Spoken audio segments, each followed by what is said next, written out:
I want to welcome you all to the training today. Hopefully we get a few more folks that join us throughout.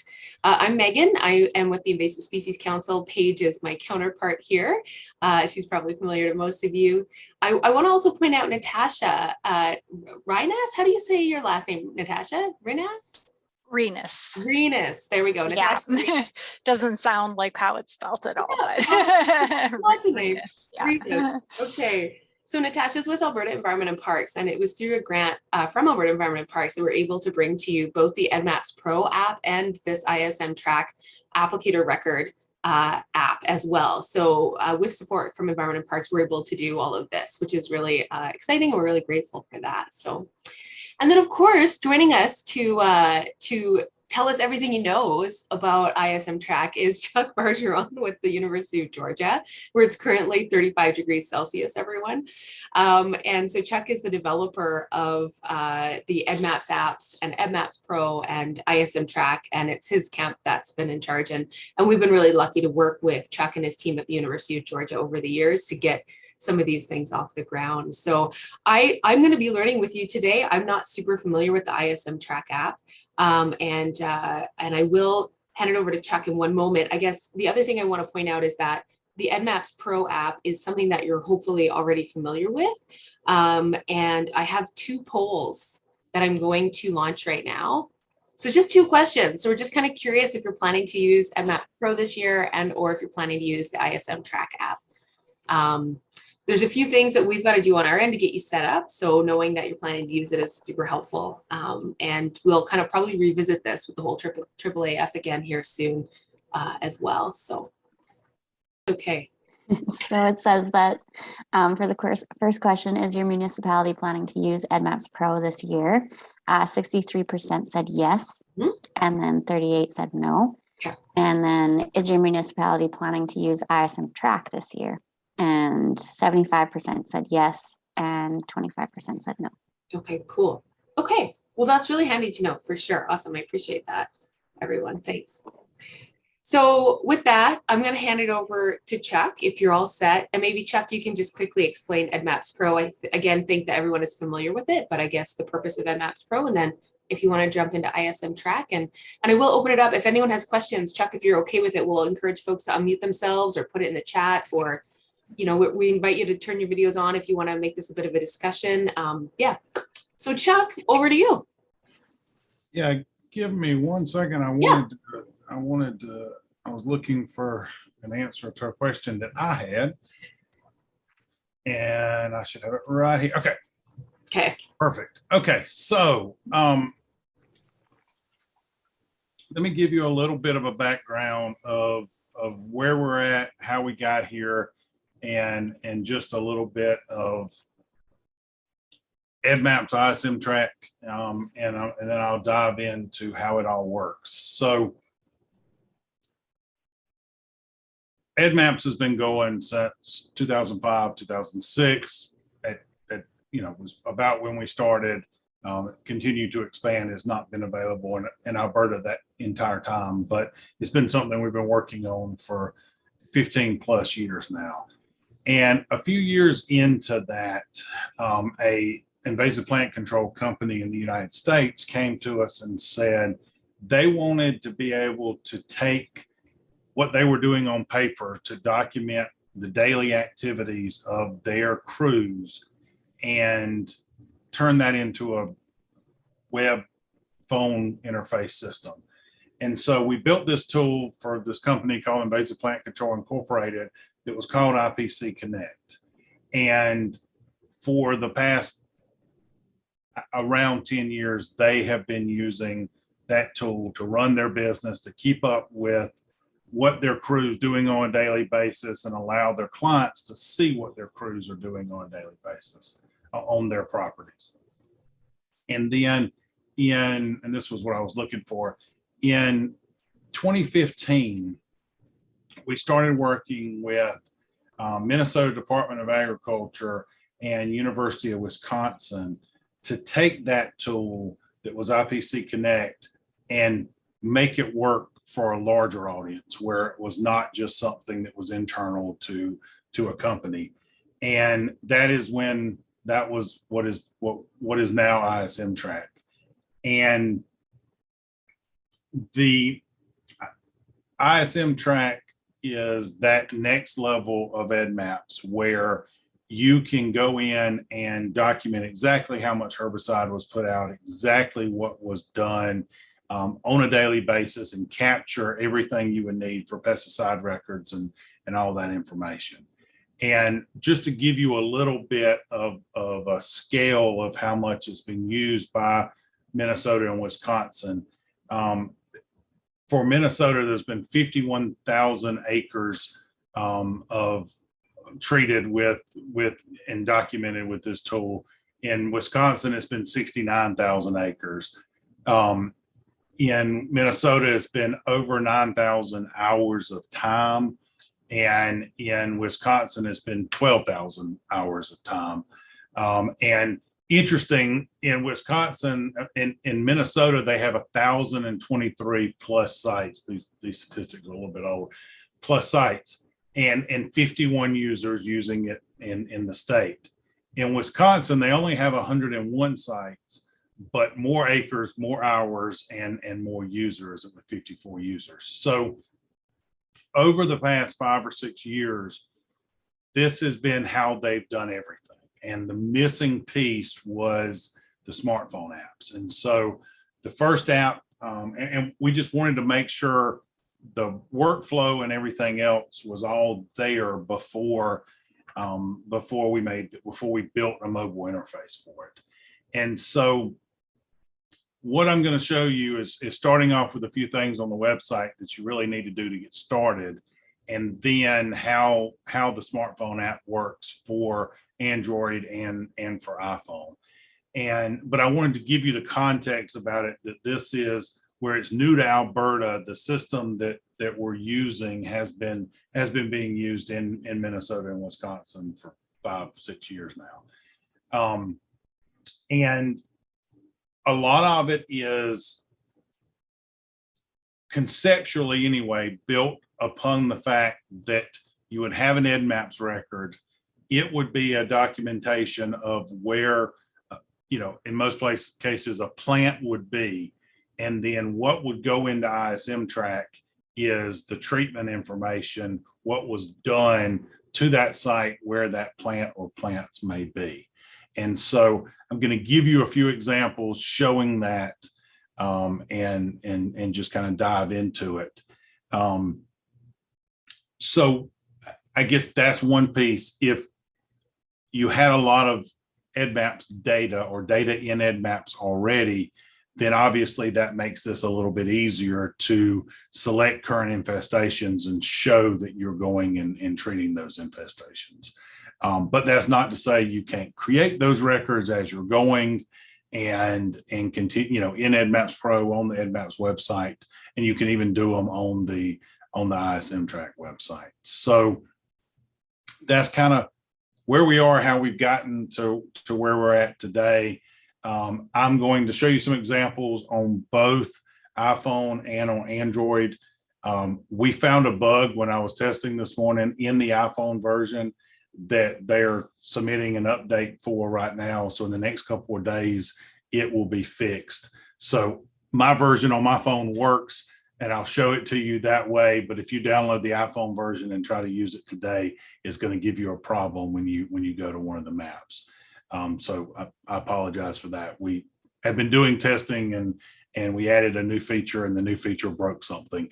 And so something as simple as, oh, you want to be able to change the background map in Google to either be a satellite view or a regular view, and then that caused a problem in the app. So, but I can show you how all that works and how it will look on each platform. So, so I think I need to start on the website, because that's kind of where you'll need to get started, and then I'll show you the process on the Android and the iPhone apps.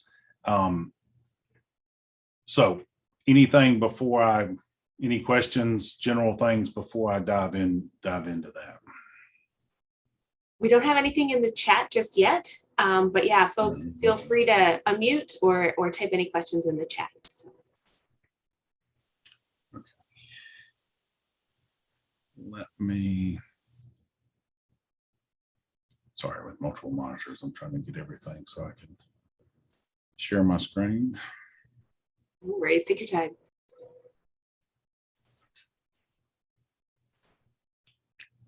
All right, so can everybody see this okay, or do I need to zoom in a little bit? It's pretty little, Chuck. If it's possible to zoom in, that would be helpful, I think.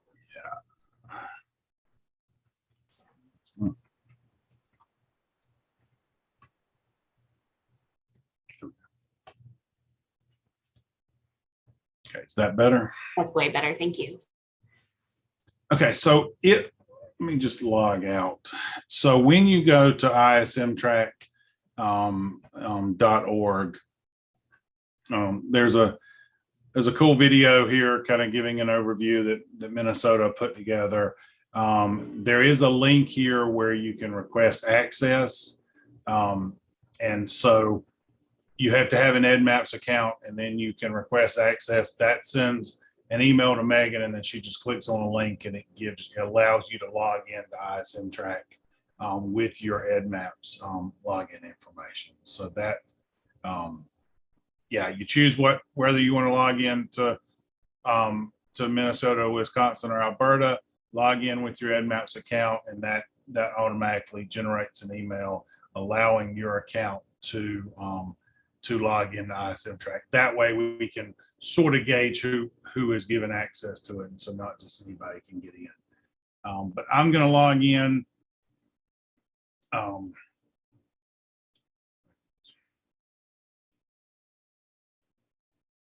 so when you log in, you choose which of the projects you're logging into.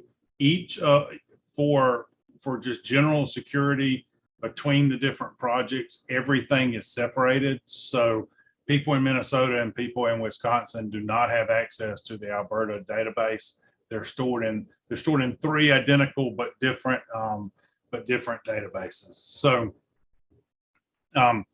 here's the website. And everything is built around these headings across the top. Depending on your permissions, you may not be able to see the inventory section, but everything else should be available when you log in. The first option is report sightings. This is just where we embedded an EDDMapS report form directly onto the ISM Track website. And so if you need to report an occurrence and get it in to the database, then you can do it right here just using the standard EDDMapS form. And then those observations, along with any other observation that's been made in Alberta, shows up on the observations page. And so here's where the records show up, and you can view this by list view, or you can view it by map view. You have to do a search here. It doesn't load everything to start with, but all the points in Alberta show up on this map view, and so you can click on one, and when it pops up, then you can assign it to a site. And that's what's really the key to this, is assigning those points to sites. And so one of the first things that you need to do as you start using ISM Track is to get your sites set up on the website. And so even really before you think about tying reports to sites, you have to take and make sure that those sites are set up. So if you go along here to about the middle, there's a sites option. You can view all the sites, and there's been a handful set up already. So you can go and see kind of where those existing sites are, including the test site that I created earlier today. Let's just go ahead and create a new site. And you can, on this, you can assign any users to this site. that you want to. So that's part of the process. So I could add Megan here. I could take Carla off. And so the first part is just creating what you want your site to be called. So generally think of, site is a pretty generic term. And so what I like to think of as a site is really a management unit. So in some cases, that may be the entire property that you're working in. In some cases, that may be a portion of the property that you're working on and managing. So I'm just going to go in here and call this Chuck's second site.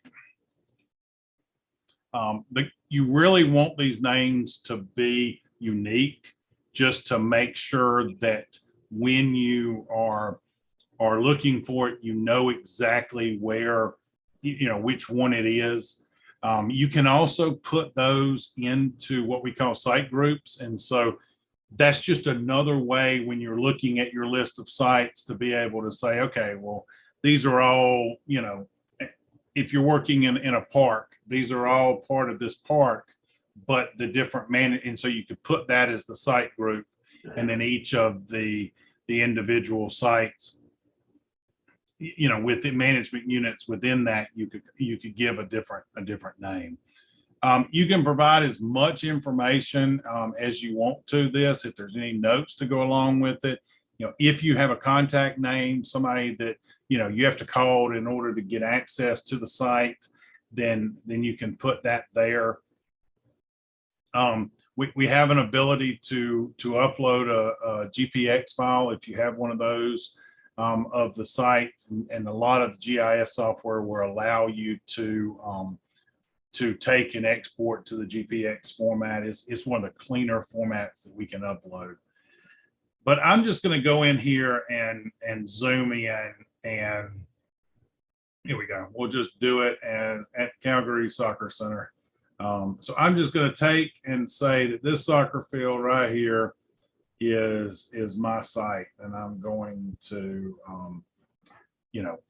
just draw it out, just draw a square to go along with it. It's going to know what county you're in based on that, based on where you drew it, and that gets the site added. And again, you can add as many of those as you would like to. So once you get, so you've got observations, you've got sites. Obviously, you need to have your users, anybody that you want to document is working on a site in EDDMapS and in ISM Track. The way this is set up, if you are really not working with volunteers, if you're working with actual staff, I would encourage each one of them, even if it's a crew leader who's filling out and using ISM Track, I would put in each staff person's name as in ISM Track. So when you go and create that management activity, you could put exactly who worked on the site that day as part of it. And I'll show you that in just a second. So you get sites set up, you get your users set up, and now the real key part is the management activity. And so that is, your form of what you worked on, what you worked on that day. And as I mentioned, the very first thing you have to do on this is choose your site. Before you can do anything else, you got to say, okay, I'm doing a management activity. What site am I working at?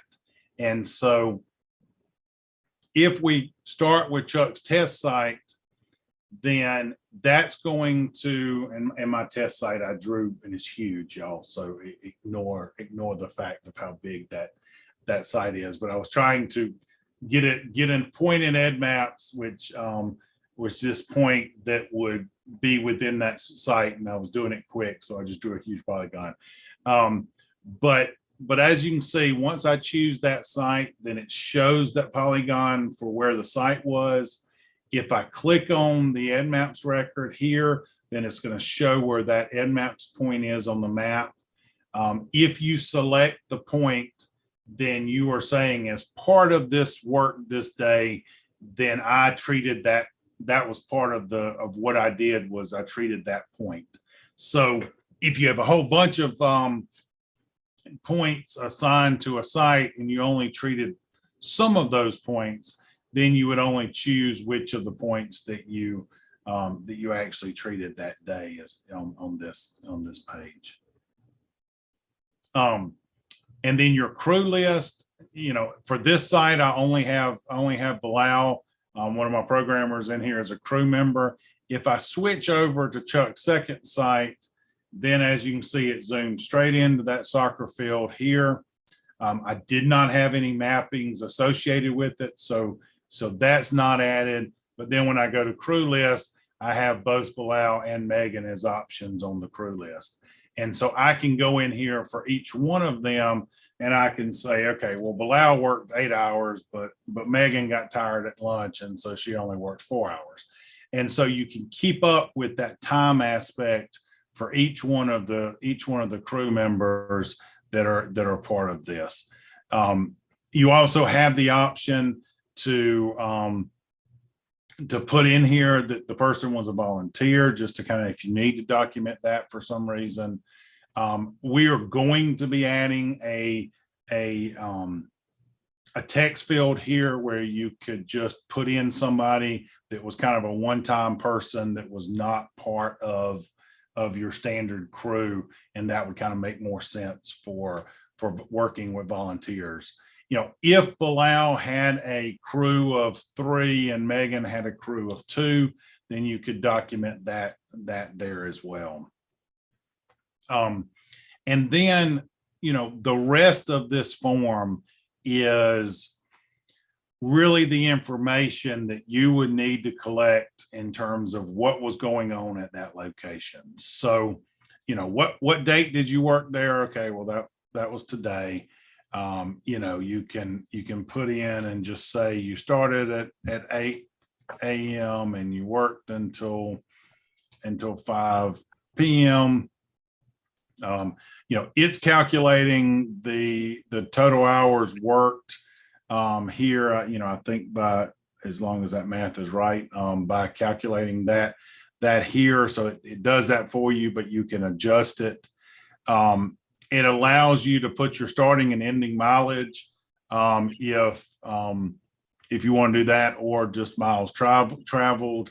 And I recognize that there are some things here that need to be changed to metric, and that's something that we're going to continue to adapt. Some of them don't really matter because we're not doing calculations. Like temperature down here, in the update for the iPhone version, we took out in Fahrenheit because it really doesn't matter when that's stored is whether it's Fahrenheit or Celsius. And so to make it not confusing, we took out the in Fahrenheit, because you're also not doing any calculations on that. You're just using that to document, what the temperature was in terms of, because you're doing the herbicide on there, and that would go down with wind speed and some of these other. We just need to take the keys off of these, but the other things are fairly standard: wind direction, wind speed, relative humidity. Was the wind measured by a device? This was something we added recently because people are getting fancier, devices in the field where they can capture exactly what the wind was versus what an app tells them that it is. We allow for weather conditions to be documented for the morning and the afternoon, as well as wind conditions for the morning and afternoon. And then just some general information about, how dense the infestation was, what the slope looked like at the site.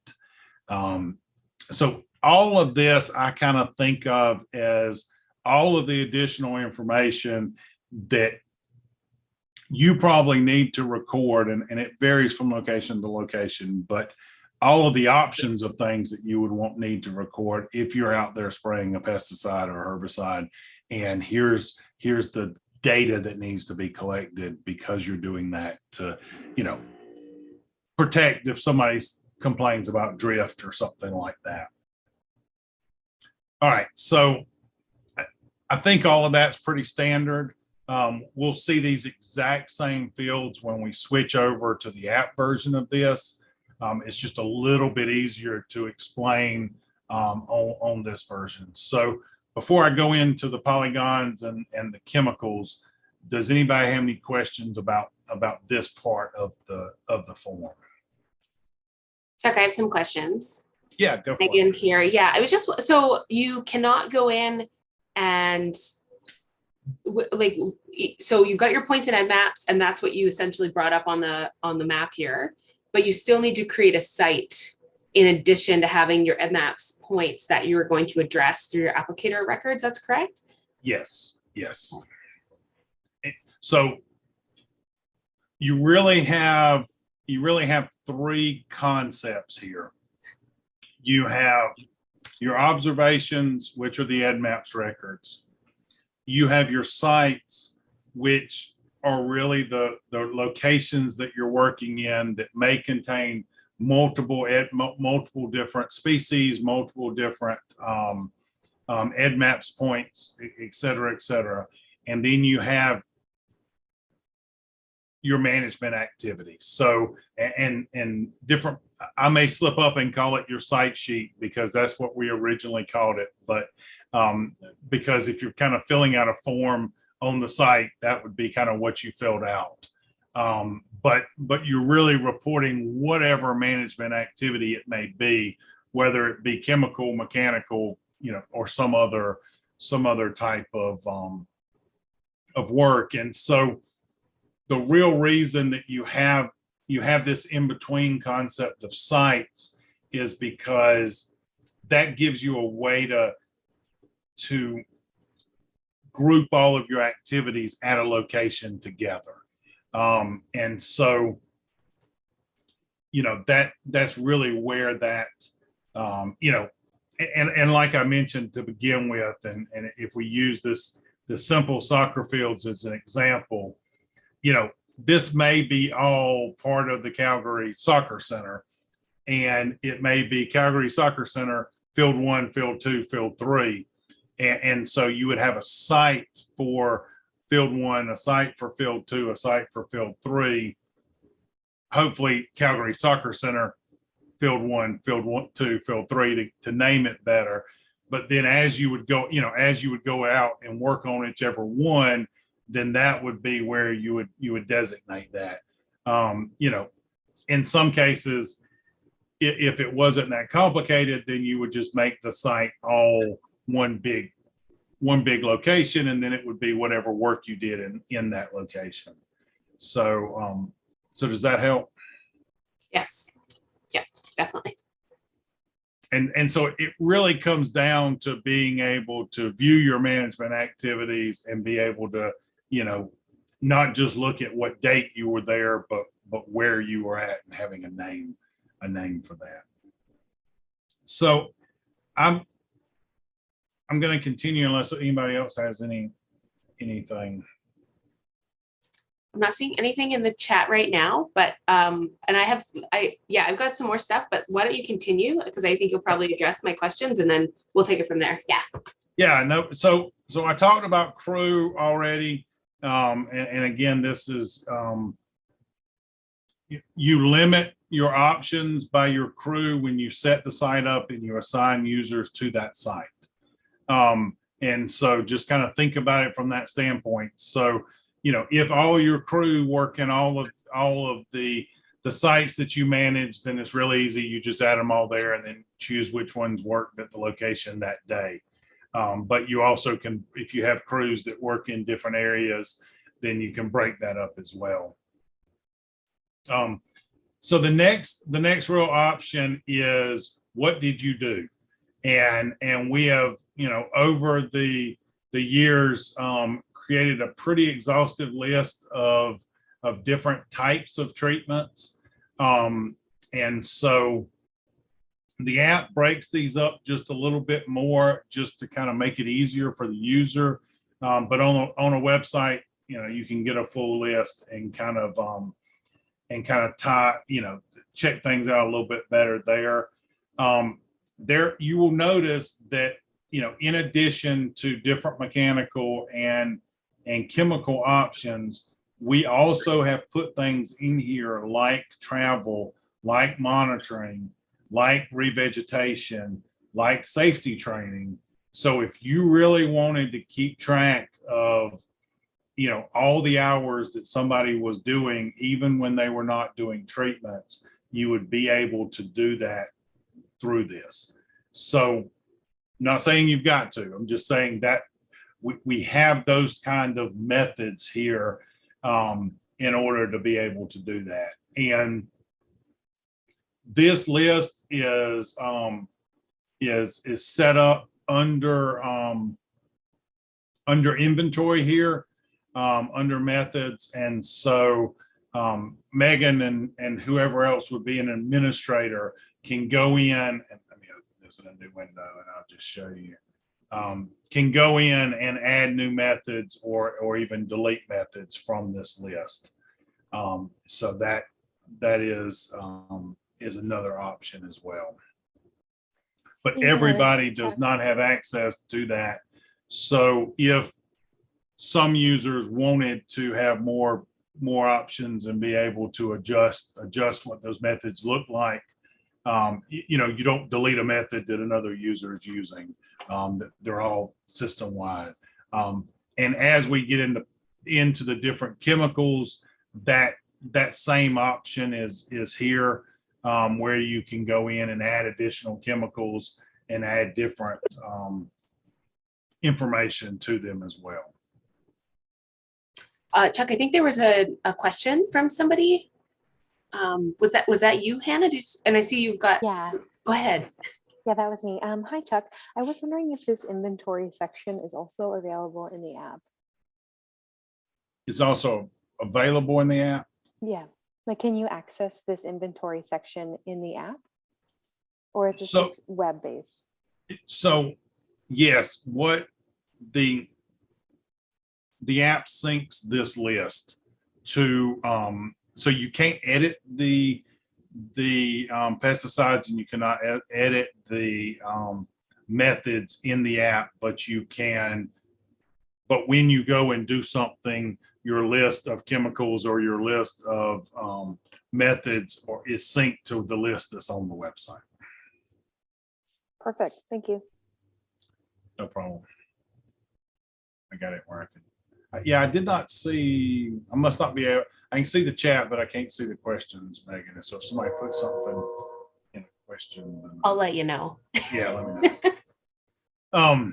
Okay, so going back, so again, this is that list, and for for simplicity's sake, let's just say we're doing a backpack spray application. So you have that option. You can also put how many hours, you're given in hours with the method here. If you if for some reason they didn't match up the other hours because of other time, we do have it limited right now where you can only do one method at a time. So if for some reason you did cutting in the morning and you did backpack spraying in the afternoon, then those would end up needing to be two different management activities. So we're choosing backpack sprayer. In this case, we do not have any mappings to choose, but that's okay. Now on this thing, on the map here, what you need to do is, especially if you're doing a treatment, is draw in where you did the treatment. And so just to make it where it shows up a little bit different here, you've got your white site polygon in the background. And then we've got the yellow polygon for where you actually did the treatment.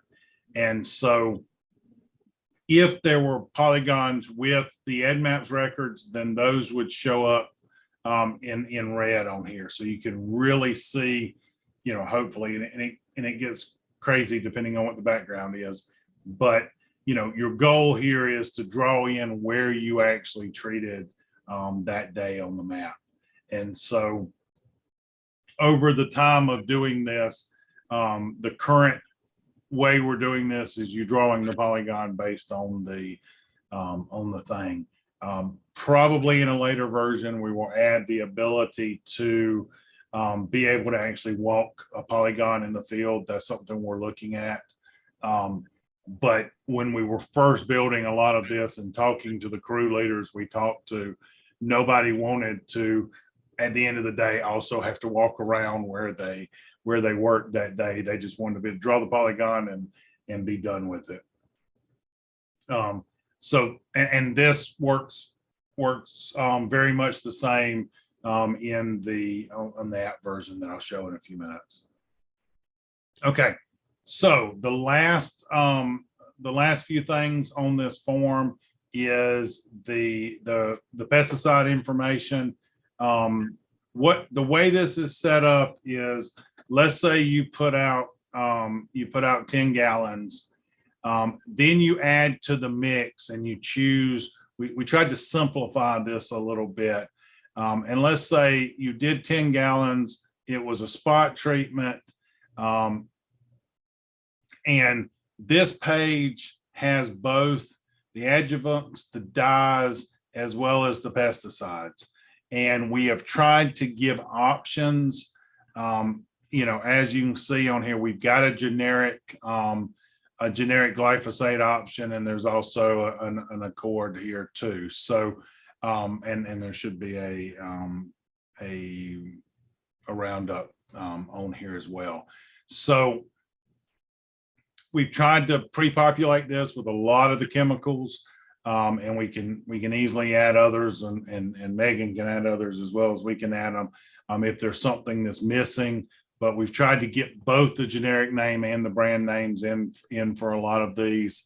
And so, let's just, for this example, say, okay, I'm using glyphosate, and I'm using, for whatever reason, I'm using 1 ounce per gallon, probably not enough. But then I also used an adjuvant at 1 ounce per gallon, and I put a dye in there as well. So you can go in and put each of those in there. If you put multiple chemicals in the tank mix, you can indicate that as well. So this is kind of just a pop-up to allow you to quickly add that information, and then when you hit OK and go back to the page, it's going to do this percent solution based on this total solution applied here. That's where that's coming from. And I didn't think out the math before I started this, as well as show you how much of the total solution per acre has been put out. And so, like I said, there's a few things here we're going to have to adjust the math on, but I wanted y'all to be able to see kind of how this works. If you had done a broadcast treatment, it would have opened and it would have included the rate and those kind of information as part of that as well. I think this is using the size of this polygon to calculate where this is per acre. That's how it's getting that, is it's using the size of the polygon that you drew in order to get that information. So the final couple of things, there is the ability here to add other expenses to this report if you want to. So if there were, if there's a certain budget string that you're using to pay for this and you want to document this as part of it, then it gives you the ability to do that. It also gives you the ability to document, how many people were on a per diem, how many, what the hotel cost, and then if there were other costs, if you had to buy gas, if you want to document that sort of information as part of this, then those options are there as well. And if there's pictures that you took as part of doing this treatment, then you have the ability to upload up to 7 pictures and give each one of those a caption as well. Chuck, we have a question in the chat. Yes. From Brett. He's asking, can you make more than one polygon in a single site record? I thought that when I was doing that, and I think the answer is yes, unless it does not. Yes, you can. I was pretty sure that the answer was yes, but I wanted to try it before I told you that it was. So yes, you can do multiple polygons. And it will save those as part of it. It does not look like it updated this solutions per acre as part of that, but it does allow you to put in multiple polygons. It's probably just calculating off of the first one. And Chuck, Brett says thanks, thumbs up. I have a question for the applicators that are here. So now that you've seen this form, does this encompass everything that you need for your applicator records? Like, I guess my question for the fieldman is, are we missing something here? Or does this encompass everything you need to track? So maybe, yeah, feel free to unmute yourself and let us know or plop it in the chat. I can't quite see the whole screen right now, but does it also have wind direction? Has wind conditions? Yeah, that's a good one. Chuck? Oh yeah, there it is. Okay. Oh, it is. Okay. Perfect. Quentin says PCP number and I don't know what that. I don't know what that is. Can somebody help me? What's a PCP number, Quentin? That's the federal registration number for the chemicals that we use. Oh, So each chemical has its number. okay. And looking at the inventory list, I think we have the US EPA numbers in there. And so that could be updated and include y'all's number instead of the US EPA registration number. I think when we set up y'all's database, which, like I said, is its own beast, we imported the chemicals and the methods that Minnesota and Wisconsin were using. So y'all didn't have to start from scratch. And so those EPA numbers can be changed to y'all's pest control product numbers. And that's probably, that may be something with brand, I don't know if brand names or how different brand names are between US and Canada, but yes, those numbers can be added. I'm trying to remember if with the in where they both asked if they were like under $100 or over $100. I think they were just on. Now, Chuck, can anybody adjust and edit the pesticides listed in the inventory, or is that something that I do? You have to be an administrator. Okay. Okay, cool. So I'll work with these folks to make sure we have this updated. Yeah. Okay. Yeah, and you could make somebody an administrator if there was somebody that, Okay. yeah, under as a and there's site managers, there's users, there's administrators, and there's super administrators. The super administrator, if you remember Monica Chandler, who gave the presentation at the conference, She wanted to be a super administrator, but the super administrator came down to, I think being able, they were dealing with Palmer Amaranth and a lot of regulatory issues around Palmer, and they wanted to be able to control who had access to the Palmer records. And so I think that is where that came in. I think there are some limitations in terms of even being able to see the users here, depending on what your level of access is. Just so if somebody is not a site manager, you can make somebody just be a user and they get a lot less access than somebody who can manage sites and do those kind of things.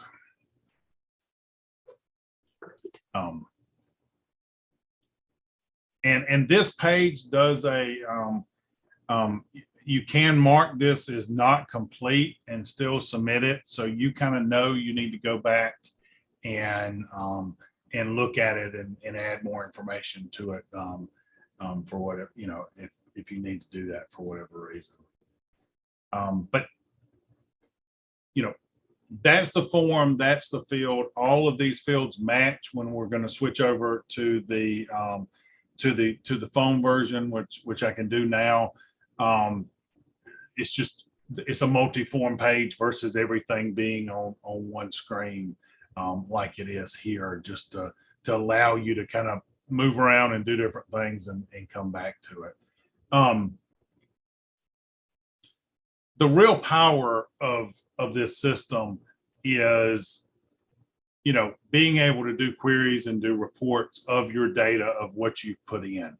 And, that's where the more information and the better information that you put in when you're filling this out is what helps you in the future when you're going and you're trying to figure out how many hours, how much land was treated, all of that information. So,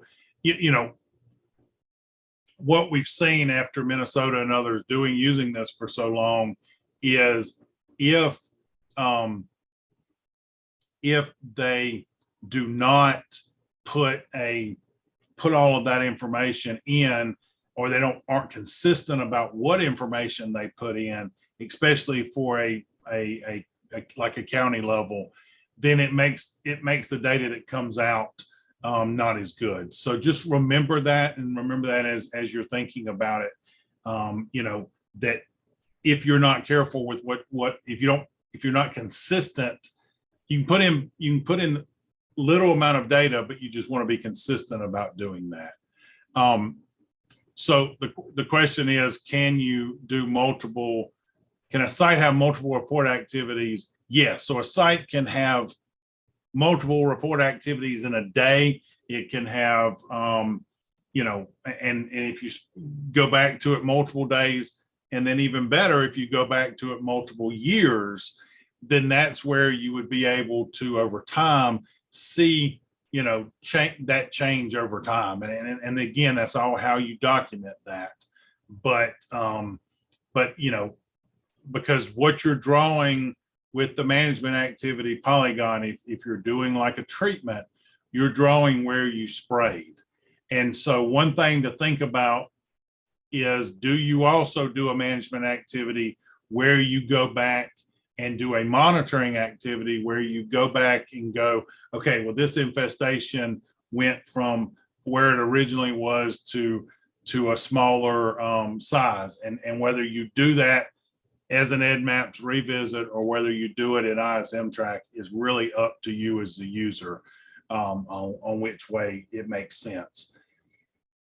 If you have a positive EDDMapS, a record in EDDMapS that is positive, and you select it when you're doing a treatment in ISM Track, then it automatically changes that record to treat it in EDDMapS. So that linkage is there. So where the point would be a positive point, it becomes a treated point in EDDMapS if it's selected as part of the activity that you do. And I think there are a few management activities in here already. And so you can see how this shows up on this page, where you can see, okay, well, here are the couple that I did, and here are a few others, and you can go in and view those and see exactly what information was captured for each one of these. And then as this would get bigger, obviously, that's where some of these filters come in, where you can filter by date, or who did the work and everything. So that's where the fact that Minnesota has 1,000 of these in, we had to come up with different ways to filter this and make it easier for the user to find old information they were working on. All right, well, let me switch over to the app. Let's see, which phone am I looking at? Okay.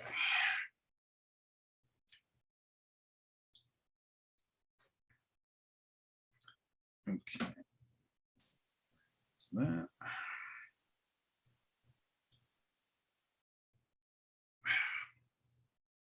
Of course, now it is not mirroring again.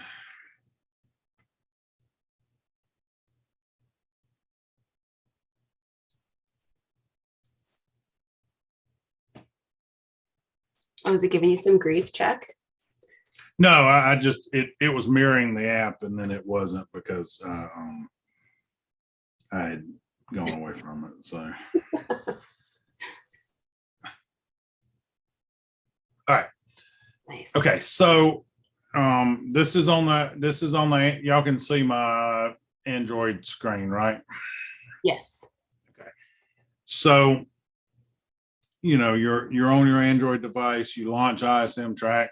The first thing it's going to ask you is to log in, and I've already done that, and it's a similar form with your login information, and then over here you've got these different options, one of which you have the option, for those of y'all that are familiar with offline maps that we've created.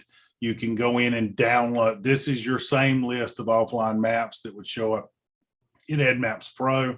So you can download those. And these were just mine. I thought I actually had an example from Alberta on here, but I guess I don't. But you can go in, you can download these, and then that would kind of help you to have those tiles in the background when you don't have service. But then everything else is, okay, here's the map. Here's where you will do a management activity. Here are your sites. And so when I go there, I see, okay, I've got my test site and I've got my second site. I'd already downloaded my test site. Let's go ahead and download my second site as well. So you can keep whichever sites you want on your phone downloaded this way.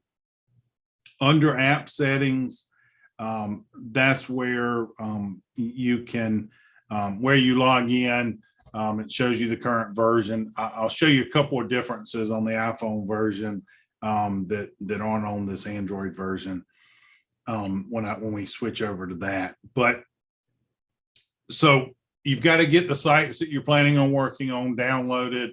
That also downloads any points that are assigned to those sites.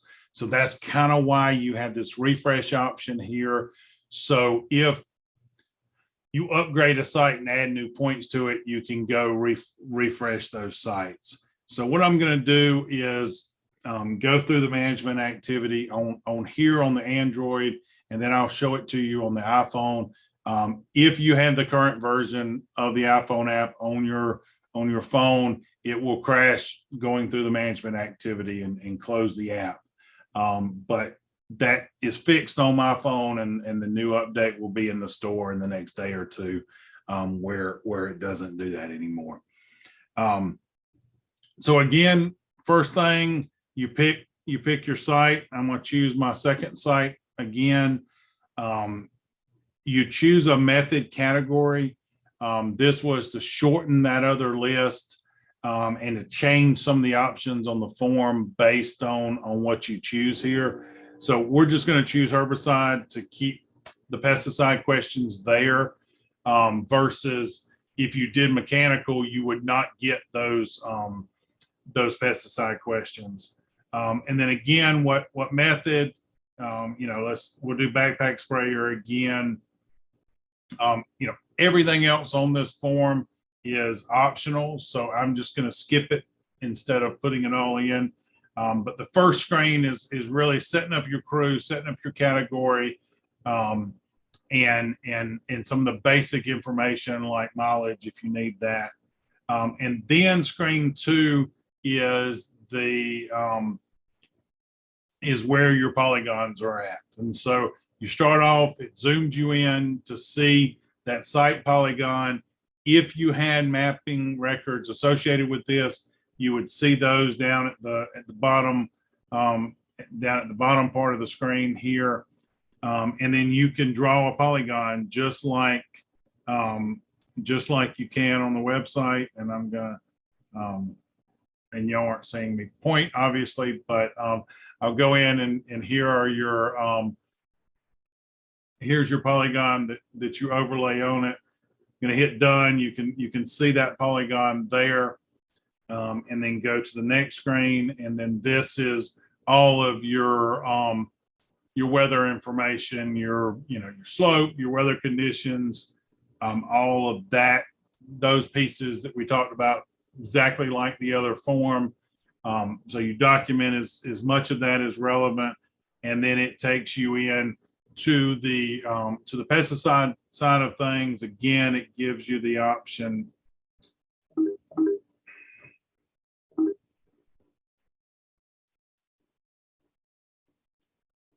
Sorry, it was not giving me a keyboard. Gives you the options to put, what the total mix was, and then total solution, and then you can go in and say, okay, well, this was 2,4-D, 2 ounces. Okay.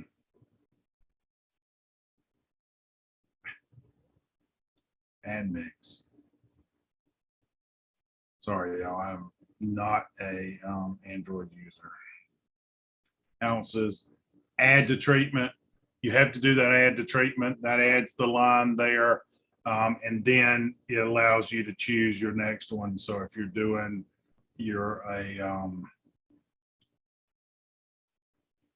adjuvant, then you can add that. And then once you get done, you hit OK, refreshes it back on the previous screen. And then you end up with adding pictures, budget strings, and then any other travel expenses. And then once you save that, then that is saved to your upload queue. So you can take that, when you get on Wi-Fi and upload it, very similar to how the iPhone app works as well. So that there is a feature that is in the iPhone version that has not yet been added to the Android version, and that is to be able to see your sites on the map as well as nearby sites. And so the Android, this was a new feature that as people started playing with the iPhone version, they said, oh, we need to be able to, let's see if there's already a site that exists in this area. So you use it instead of creating a new one, as well as being able to see your sites on the map. And so when I'm gonna flip over to the iPhone version and show y'all how that looks, and then that will be added. There'll be a little refresh button probably right here on the Android version that will allow you to do that refresh.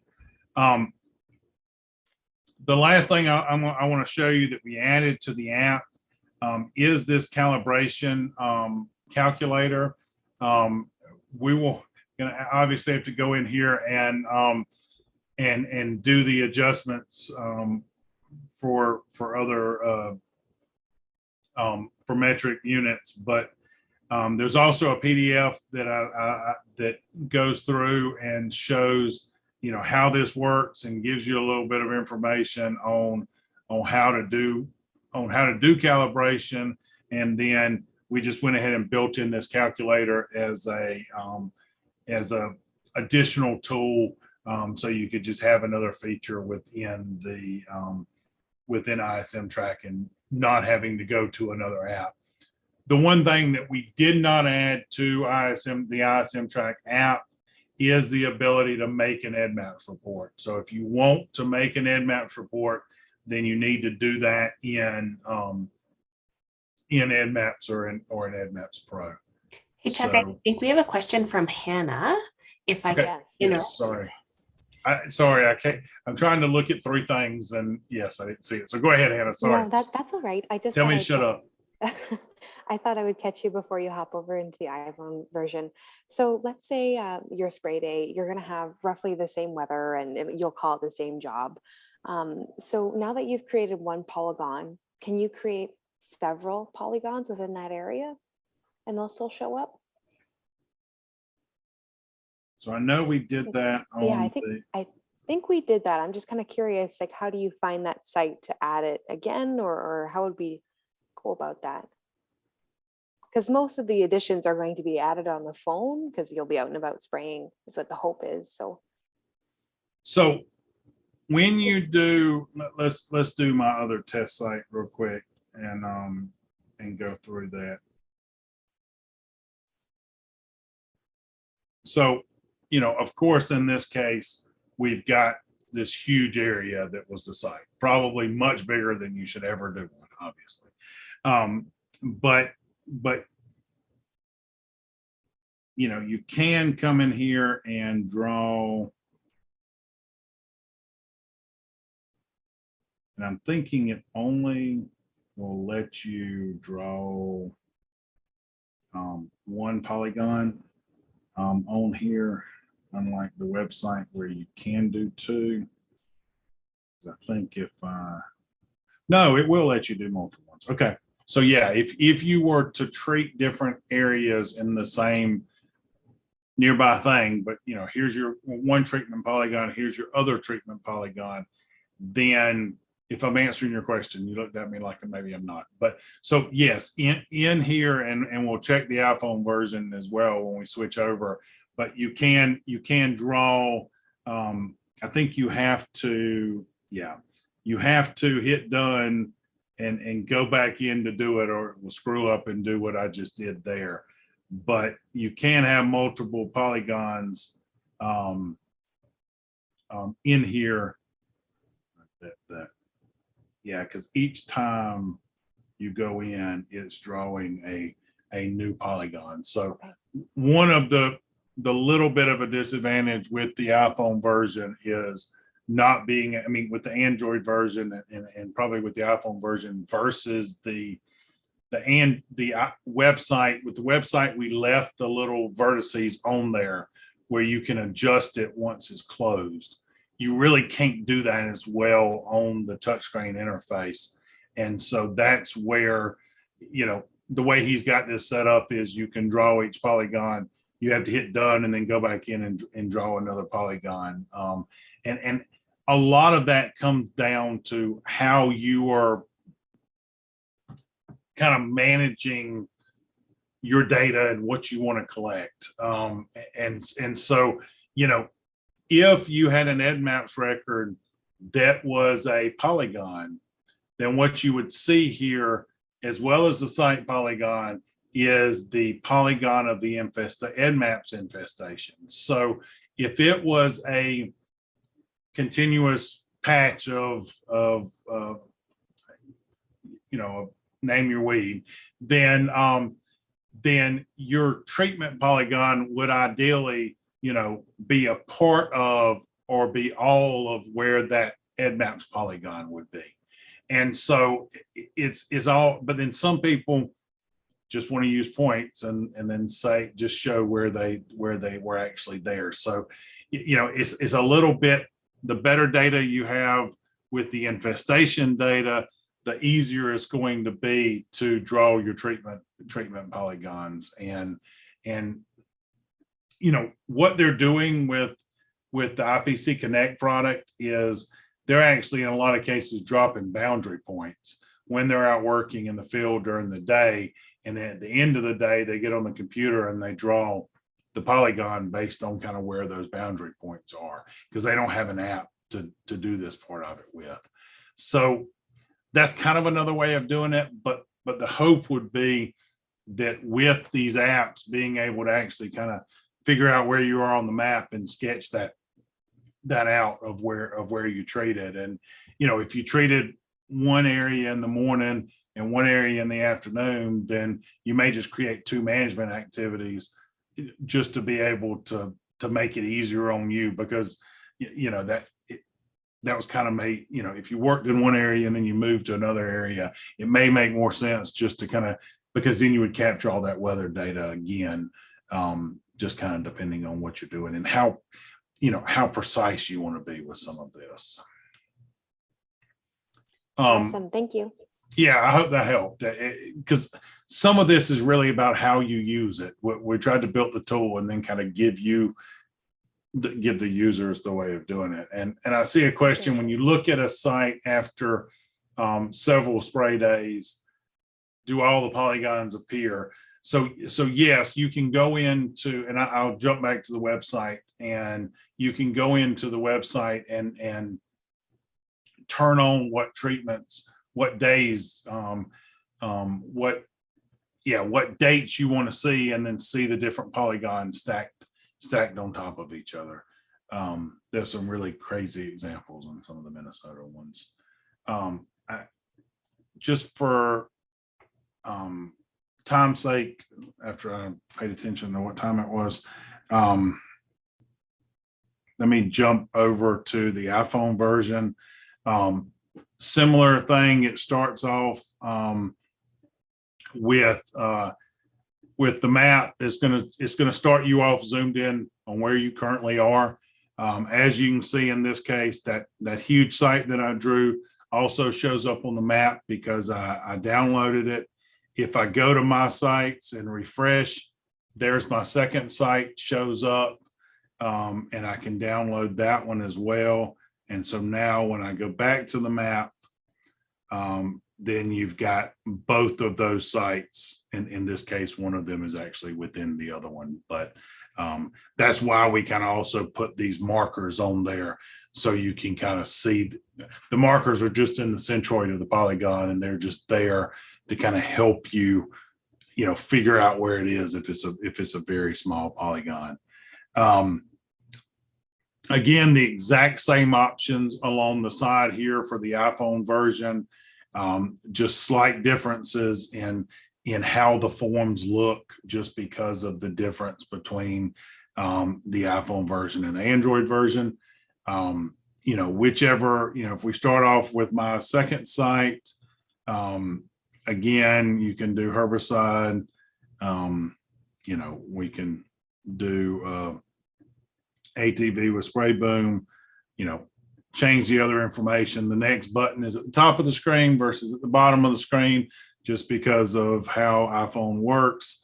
And then again, you get half the screen showing that, and then you can come in and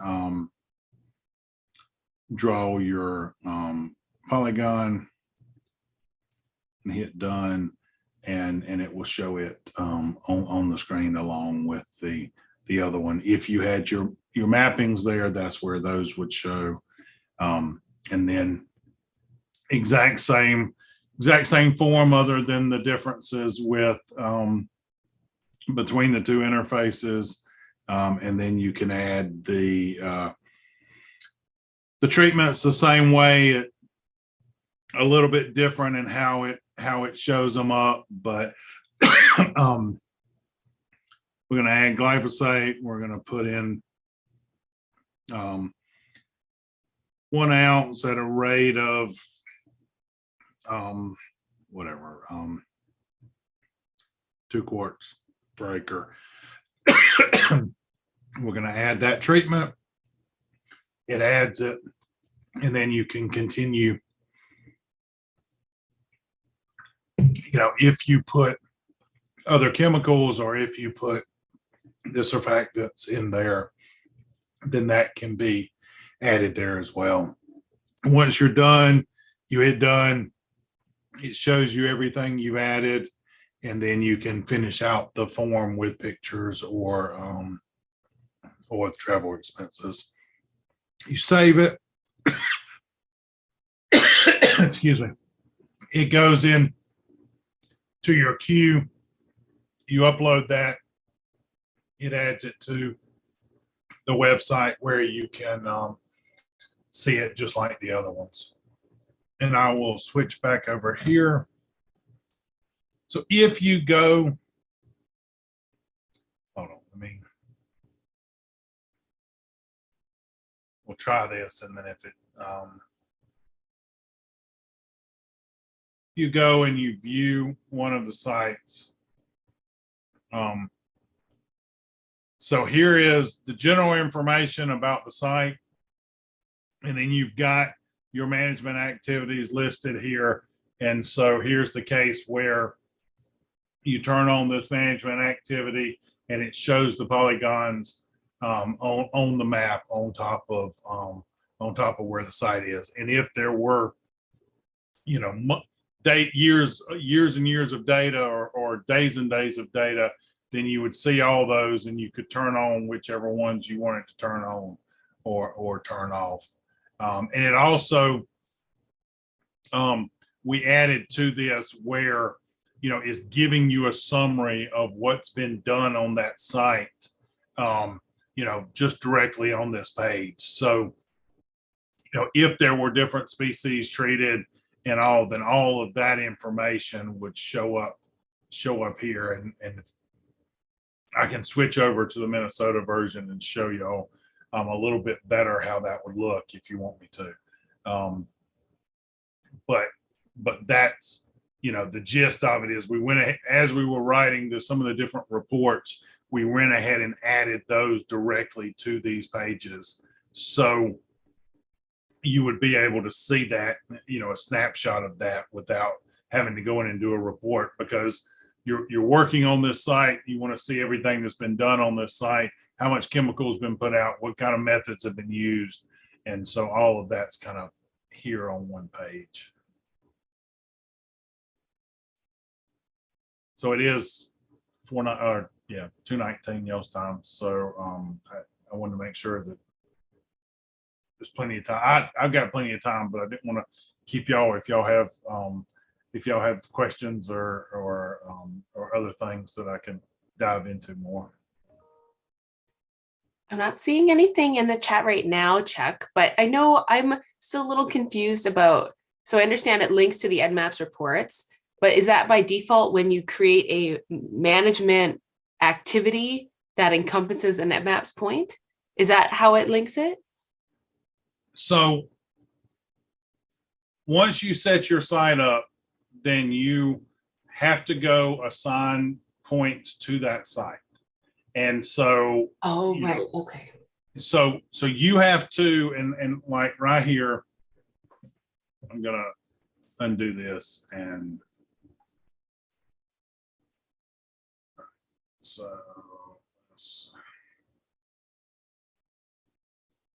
okay, so we've got my unknown plant that I reported earlier today. And right now that unknown plant is not assigned anywhere. So I want to take that and I'm going to assign that to Chuck's test site. Okay. And so now that point is assigned to that site. And if I refresh this page again, it would show up that way. So then when I go to do a management activity on Chuck's test site, then if as part of that management activity, I worked on this record, then I can choose it and it will update that record with the fact that the record has been treated now. But just because I was working at that site doesn't mean I affected that record that's right there, because I could have been working up here, you know, and so there is that piece where you've got to make that connection there.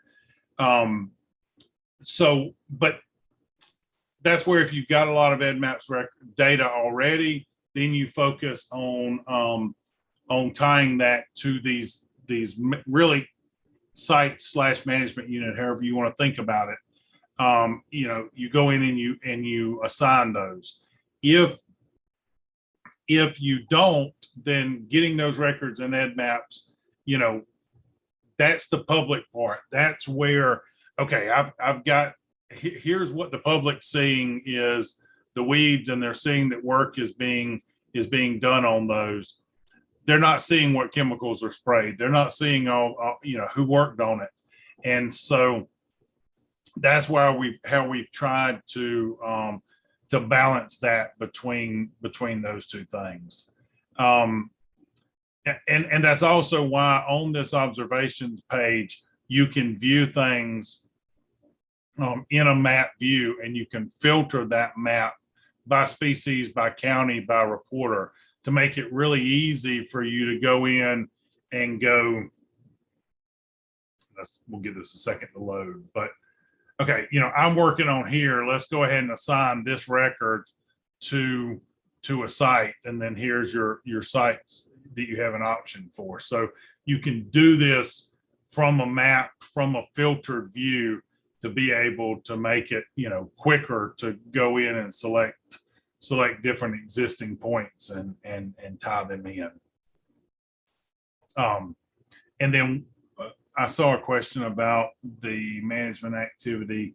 I'm pretty sure that when you're on this page right here, the view management activities page, there is a download PDF that takes the data and outputs it into a PDF format.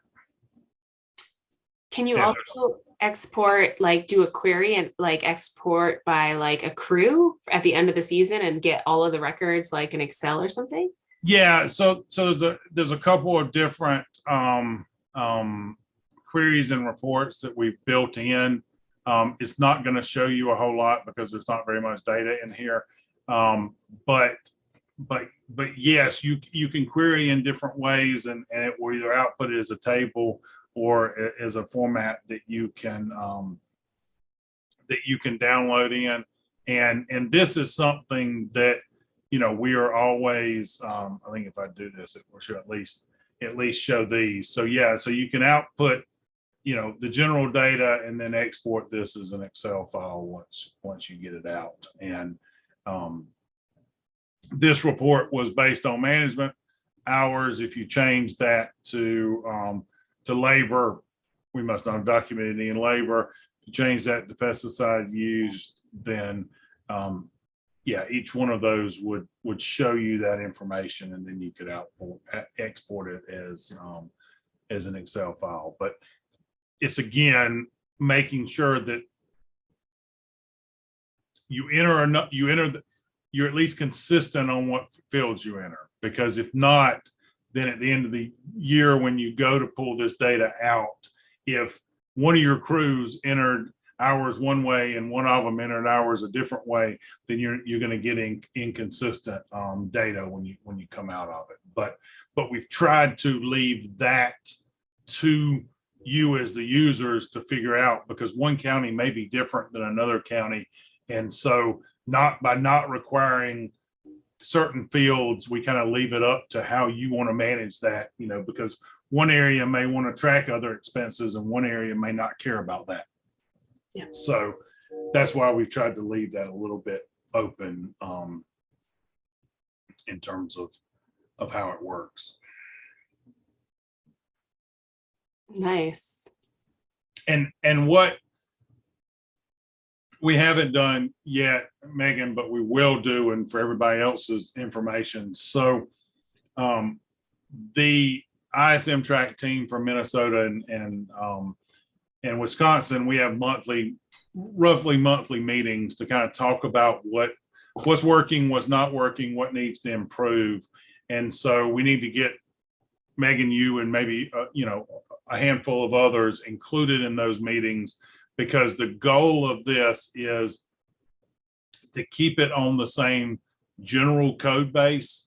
And so we're not having to have one version for Minnesota, one version for Wisconsin, one version for Alberta, one version for some other group that would decide to use this in the future. And so that's helpful because the training one group can do training, it can be shared with other groups. And then, somebody wants a report, we write that report and we add it to all three, systems. So that's kind of been the goal of that, but we need to, incorporate y'all in those meetings. The goal has been to get this iPhone version out and working. And we did it, and then we added features to it, and it broke something. But he's already submitted the update to Apple, so we're just waiting on their review with that bug fix in it. So that hopefully next day or two, y'all will be able to play around with it on the iPhone version. But the Android version is already, there, and as you can see, I went through it and it works. But your step one is to get yourself registered as a user. So Megan will get that email and can let you in, get your crew added in. And then, we can update the pest control product numbers at any point in the database, and it'll retroactively work in the future. So that's not as much of a priority, but getting at least your site set up where you can start doing that and having those set up and assigning users to them and those kind of things. So when you get in the field and you download your app and all that information syncs to your phone, then you'll be able to have the information you need in the field, because you will just get your sites. You won't get everybody's sites. You'll just get your sites and be able to do management activities for those, for sites that are yours or ones that you're assigned to. Nice. That's awesome, Chuck. I also, if I could point out that you're also doing office hours for EDDMapS Pro. Yes. Is that correct? Yeah. Yeah, it's really EDDMapS in general. In general. And they are on the third Friday of each month at help me out. It's 11 o'clock Eastern, so 9 o'clock Mountain. And so the first one was on projects, which is a new concept that we talked about at the EDDMapS Summit, and it really went into some good detail on that. That recording is available and on the EDDMapS training page for those first office hours. The second one is going to be making sure you have everything set up for EDDMapS Pro before you go out in the field. And so I don't think we've got the registration up for that yet, but we did set up a listserv for anybody or a mailing list for anybody that attended the summit or signed up for the summit. And so if you're on that list, or if you want to be added to that list, then you can send me an email and I'll get you added to it. But those are going to be on Fridays and run for about I put my email address in the chat, but run for an hour and a half as needed. And we're going to record each one of them and make those available for anybody to watch at a later point. They'll just be on YouTube. So that's such a great idea. And what I can do too is send those invitations around to the membership for all the county fieldmen. Check if you're okay with that, just so they know it's an option. Yeah. I love that you're recording them too. That's absolutely amazing. I think this might really help get some folks going. This was fantastic. I know I feel like it just scratched the surface a little bit here. We've got some more deep learning to learn about how to use this, but I feel like I've got enough understanding of it now to move ahead. Hopefully everyone here does as well. It is 2:31. I will throw it out there for any last questions, comments, and also Natasha, if you had anything that you wanted to mention to the group, by all means. And I recognize some people will probably have to jump off here, but I'm just going to throw it out there to the abyss. If anyone has any, yeah, Hannah, I see you've unmuted. Go ahead. Looks pretty cool. I'm excited to use this, and I think it seems like a pretty decent program. So also appreciate you guys organizing this. I think having a little bit of a handhold at the beginning is nice. So I'm excited to see where we go with this. So thank you so much. Awesome. Thank you. I'm grateful for the hand holding as well. Yeah, and I want to really apologize for that problem. We had our Memorial Day holiday on Monday, and me and my staff were, I took them on a retreat last Wednesday, Thursday, and Friday. So I was scrambling trying to get this together, and went through and, okay, here's what I'm going to show. And then it was like, oh, wait, this crashes. So, yes, I apologize for that. And that, like I said, that fix will be there soon. And, feel free if there's something that is confusing because of the English versus metric, then we're going to go through and work through all those and make sure anything, especially this a calculated field, is fixed so it calculates it right. But I want to make sure that we don't just blindly change everything to square meters and hectares, because I know in some cases y'all do use acres. So just help me out with that, and any feedback to me or Megan that on some of those, and we'll make sure that gets resolved. Because yes, unfortunately I'm not out spraying a lot, so tank mixes are not something that I know from the back of my hand, and I definitely don't know the metric system very well. So we will we'll get that straightened out. I know we've got some options in the EDDMapS app, and I think in EDDMapS Pro now, where you can switch between English and metric, and so that needs to be incorporated into this better as well. So we recognize that and need to take care of that. Awesome. Perfect. Thanks, Chuck. Natasha, did you have anything you wanted to add? Yeah, I just, first of all, thanks, Chuck. This was fantastic. It definitely helped me understand this a lot better and how it links with EDDMapS Pro. I just want to do a little plug for EDDMapS Pro. I see a couple familiar names on the participant list who are participating in the Vacant Crown Land Terrestrial Invasive Species program that AEP is putting on. We have some funding that we distribute to counties and municipalities who are interested in helping us control weeds on vacant crown land. So this is EDDMapS Pro and ISM Track are both apps that we really are encouraging people to utilize so that we can have a uniform and universal data collection system. And just so everyone knows, for this program, I have created a project on EDDMapS Pro. It's called AEP Terrestrial Invasive Species Program, and that's for individuals and counties, municipalities that are participating in the Vacant Crown Land Weed Control Program. So just a little plug there that for those whose counties are participating in that. Awesome. Perfect. Thanks, Natasha. Yeah, and we've been working hard to roll out EDDMapS Pro. We're also offering up training. If people want to do field training with us, we could get together. Ryan Hallett in Starling County is now our go-to for Alberta EDDMapS Pro expertise. So we could set up a couple of field days. We know it's a big province. If you guys are interested in that, let me know. And after the meeting today, I'm going to send out an email to the AAAF directory through Amy with some more questions about who intends to use the app. If you're interested in training, links to this video, and as well as information on Chuck's office hours as well. So there's lots more hand-holding to come. If you're feeling a little nervous and you're not feeling 100%, that's okay. We're here to help. And we're all kind of learning together right now and working with Chuck to work out the bugs and making this an Alberta specific or an Alberta friendly, Canadian friendly app.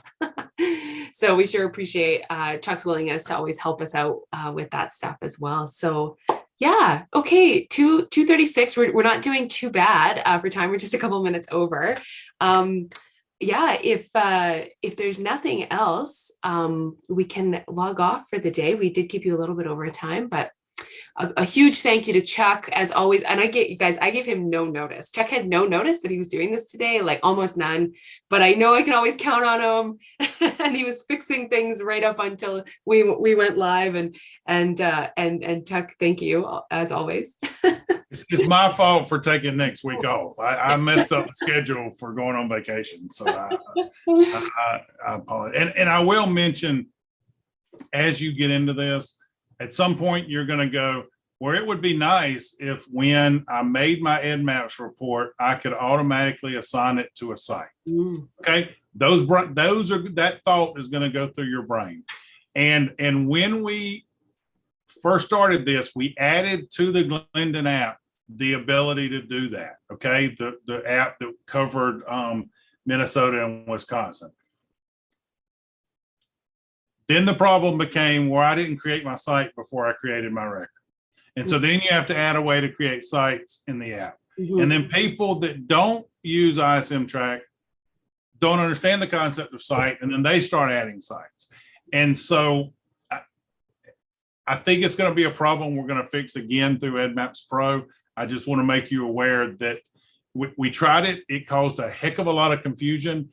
And that's why we ended up taking it out of Glendon. It caused so much confusion. So, but I think with the project concept in EDDMapS Pro and being able to do something like, okay, well, this project allows sites or allows, ISM Track sites, I think there will be a way that will simplify that a little bit. So when you're putting data in the field, you could automatically assign it to your sites. But I just want to throw that because that's going to hopefully come to your mind, because you're going to use this. And yes, it was just complicated when we did it, and we ended up causing more problems than we did solutions. So I'll shut up now.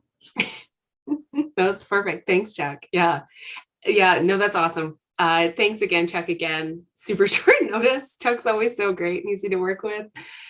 Big thanks to AEP and Natasha's team for the support to allow us to do this. We're pretty excited about moving forward. And like I say, stay tuned for more details and more information, more training opportunities, and more from us about this. So with that, thanks so much for joining us, spending a little bit of your time with us this afternoon, everyone. If you have any questions at any time, you know how to get a hold of us. We're here to help.